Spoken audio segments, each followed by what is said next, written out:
Beyond the limits of science. Ice Pit Station, an almost abandoned mining colony beneath the surface of the moon, is now the site of two experiments that may stretch the boundaries of the possible. Project 1, to achieve a temperature of absolute zero, the ultimate state of cold, cold that can freeze space-time itself, and bend the laws of physics.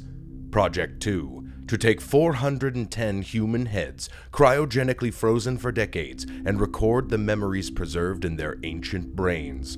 In effect, to read the minds of the dead. But a bizarre Earthborn cult is out to stop the research at Ice Pit Station, and they will resort to any tactic, no matter how treacherous, to destroy the Heads by Greg Bear is a wonderful little book.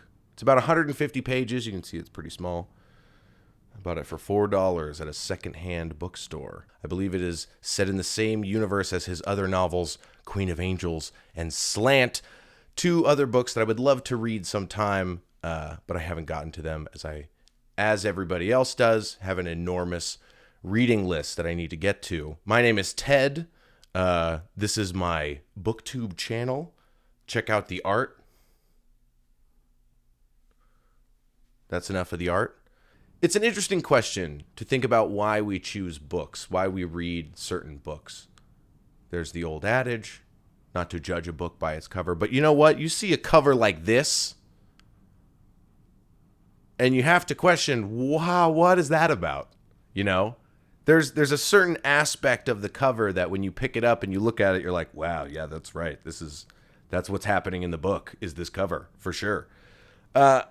I appreciate like an artistic cover that's kind of cryptic and interesting. I love the arts of covers. I think nowadays bookstores are kind of like little art galleries. Someone said that on BookTube. That's not my thing. I heard that somewhere. I think it may have been Daniel Green. But bookstores are like little art galleries. And I think they're little, as they don't convey what's in the book, they may intrigue you to come read. And as the little short passage that I read at the beginning, hopefully that's the back jacket paragraph. Hopefully that draws your attention. Greg Bear, a very interesting author. I haven't read any of his books before. He weaves these two interlocking stories about very interesting scientific ideas into a very, I feel like, well-deserved climax in about 150 pages. There's two main scientific experiments that are happening in this ice pit on the moon. And they're both pretty interesting sci-fi ideas. Cryogenic freezing to preserve one's brain into the future is one it's kind of a well-worn sci-fi trope at this point. I love Futurama's telling of it. I think they did the goofiest and most interesting take on it. But the other one is this absolute zero idea. The way that both of the ideas kind of interweave with the politics of the moon. The moon has these interesting, they're like farms of families, and they kind of take the place of nations on the moon. They're these coalition states that are very separate from the Earth. The Earth, the moon, and Mars have been colonized, and there's this economy between the three. I believe it's called the Triple. But there's very interesting play between the characters who are, main two characters are a brother and sister, and the third kind of main character, supporting character, is the husband of the sister, and we follow the point of view of the brother of this family. I can't remember what their last names are. The Sandoval family is the play between those two characters and kind of how the family works as a corporation in a lot of ways. Very interesting. I love this dystopian idea that the world is taken over by these corporations, and the only drive that people tend to strive for in the future is kind of greed or capital gain. It's a common dystopia. It's a common future vision.